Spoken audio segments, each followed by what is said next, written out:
আজকে আপনি জানতে পারবেন জিঙ্ক-20 ট্যাবলেটের সকল তথ্য সংক্ষিপ্ত আকারে সহজ বাংলায়। জিঙ্ক ট্যাবলেটের জেনেরিক নাম হচ্ছে জিঙ্ক সালফেট মনোহাইড্রেট। আর জিঙ্ক সালফেট মনোহাইড্রেট নামে আপনি বিশ্বের যে কোনো দেশে মেডিসিন পেয়ে যাবেন। জিঙ্ক একটি ট্যাবলেটের দাম হচ্ছে 3 টাকা 50 পয়সা করে। জিঙ্ক ট্যাবলেটের প্রস্তুতকারক কোম্পানি হলো এসকেএফ ফার্মাসিউটিক্যালস লিমিটেড। এখন জেনে নিন জিঙ্ক ট্যাবলেটটি কোন রোগের জন্য সেবন করা যায় বা একজন চিকিৎসক দিয়ে থাকে।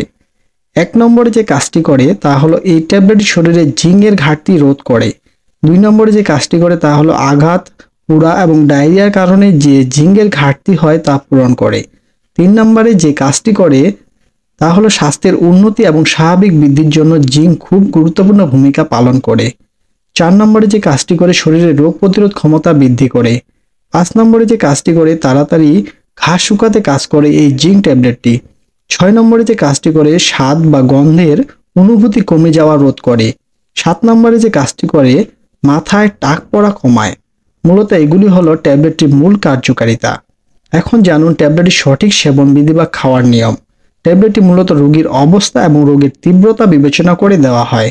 তবে ট্যাবলেটটি প্রাথমিক সেবন বিধি হলো একটি করে ট্যাবলেট দৈনিক 2 বার বা আহারের 1 ঘন্টা পূর্বে বা আহারের 1 ঘন্টা পরে সেবন করতে হয়।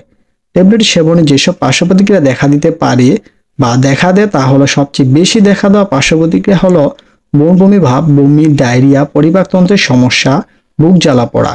কিন্তু সবার ক্ষেত্রে যে দেখা দেয় এমনটা নয়, কিছু ব্যক্তি বিশেষ এসব পার্শ্ব প্রতিক্রিয়া দেখা যেতে পারে।